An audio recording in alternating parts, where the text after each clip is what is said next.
दोस्तों, national medical commission ने जम्मू के Shri Mata Vaishno Devi institute of medical excellence college की एमबीबीएस कोर्स की रिकग्निशन विथड्रॉ कर दी है। मतलब अब ये कॉलेज एमबीबीएस स्टूडेंट्स को एडमिट नहीं कर सकता। ऐसा हुआ क्यों? क्योंकि एनएमसी ने हाल ही में यहाँ एक सरप्राइज इंस्पेक्शन किया था और इस सरप्राइज इंस्पेक्शन में बहुत सारी डेफिशिएंसीज मिली। जैसे फैकल्टी की कमी, इंफ्रास्ट्रक्चर प्रॉपर नहीं था और मिनिमम छात्र भी फॉलो नहीं हो पा रहे थे। इसीलिए एनएमसी ने परमिशन वापस ले ली। अब जो स्टूडेंट सिलेक्ट हो चुके हैं उन्हें दूसरे कॉलेजेस में शिफ्ट कर दिया जाएगा। इस मामले को राजनीतिक बनाते हुए उमर अब्दुल्ला ने कहा कि ये जम्मू का बड़ा लॉस है। दूसरी जगह पर लोग मेडिकल कॉलेज के लिए फाइट करते हैं, लेकिन यहाँ लोग क्लोजर पर सेलिब्रेट कर रहे हैं फायरवर्क्स के साथ। उमर अब्दुल्ला ये बताना भूल गए कि दूसरी जगह पर इतनी अनियमितताएं नहीं मिलती हैं। हालांकि उमर अब्दुल्ला को पहले इस बात से समस्या नहीं हुई कि मेडिकल कॉलेज में से 50 में से 44 सीटों पर सिर्फ एक समुदाय विशेष के लोगों को सीट मिली थी। ये बात इसलिए भी गंभीर है क्योंकि कॉलेज मंदिर द्वारा फंडेड है और उसमें भी उस सबको बराबर अधिकार नहीं मिला।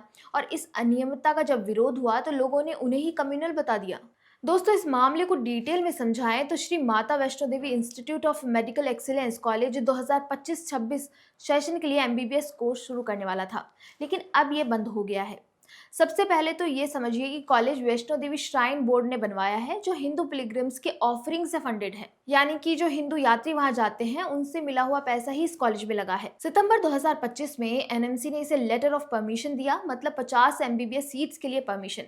फिर नीट मेरिट के बेस पर एडमिशन हुआ। कुल 50 सीट में से 44 मुस्लिम स्टूडेंट सिलेक्ट हुए, ज्यादातर कश्मीर के ही थे।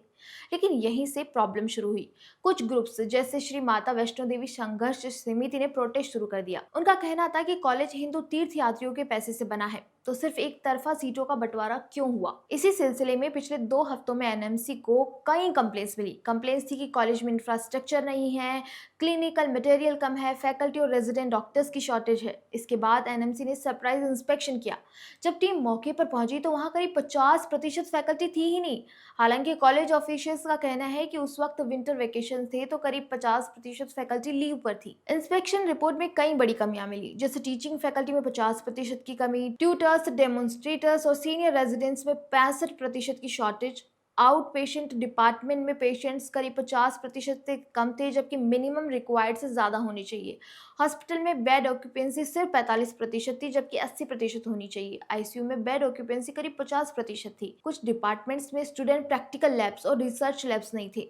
लेक्चर थिएटर्स मिनिमम स्टैंडर्ड पर नहीं बने थे। लाइब्रेरी में बुक सिर्फ 50% उपलब्ध थी, जबकि फुल होनी चाहिए। जर्नल सिर्फ 2 जबकि 15 होने चाहिए। ज़रूरी फैसिलिटीज़ मिसिंग थी या कम थी, जैसे ART centre, MDR TB management, operating theatres. अलग मेल और फीमेल वार्ड्स में बहुत सारी कमियां पाई गई।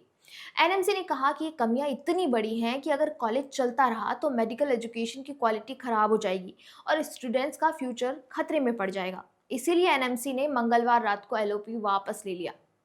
अब 2025-26 सेशन के लिए एमबीबीएस कोर्स नहीं चलेगा और जो स्टूडेंट सेलेक्ट हो चुके हैं उन्हें यूटी के दूसरे गवर्नमेंट इंस्टीट्यूशंस में सुपर न्यूमरेरी सीट्स पर एडजस्ट कर दिया जाएगा। यूनियन हेल्थ मिनिस्ट्री के ऑफिशियल्स ने कहा कि कंप्लेंट सच साबित हुई, कमियां बहुत थी, इसीलिए विड्रॉ किया गया है। अब सीट कैंसिल होते ही उमर अब्दुल्ला को बुरा लग गया। उनका कहना है कि डिफिशियंसीज के लिए कौन रिस्पॉन्सिबल है। गवर्नमेंट सिलेक्टेड स्टूडेंट्स को दूसरे कॉलेज में एडजस्ट करेगी और फ्यूचर में जो स्टूडेंट सिलेक्ट मिस करेंगे उन्हें उन प्रोटेस्टर्स के घर भेजना चाहिए जिन्होंने कॉलेज बंद करवाया। दोस्तों, उमर अब्दुल्ला को पता है कहाँ बोलना है और कहाँ नहीं बोलना। तभी तो जब एक तरफा सीट दी गई तब उनको कुछ गलत नहीं लगा, और अब जब कॉलेज में फैसिलिटीज़ की वजह से छात्रों को शिफ्ट किया जा रहा है तो उन्हें समस्या हो रही है। दूसरी बात, कॉलेज को एडमिशन के लिए मना किया गया है। स्टूडेंट्स को तो दूसरे कॉलेज में भेजा जाएगा, उनका भविष्य बिल्कुल सुरक्षित है। और उमर अब्दुल्ला को राजनीति करने की जगह देखना चाहिए कि बराबरी भी सभी को मिले और सुविधाओं में कोई कमी ना रहे। आपके इस बारे में क्या विचार हैं? हमें कमेंट करके ज़रूर बताइए। लाइक, शेयर एंड सब्सक्राइब करना ना भूलें।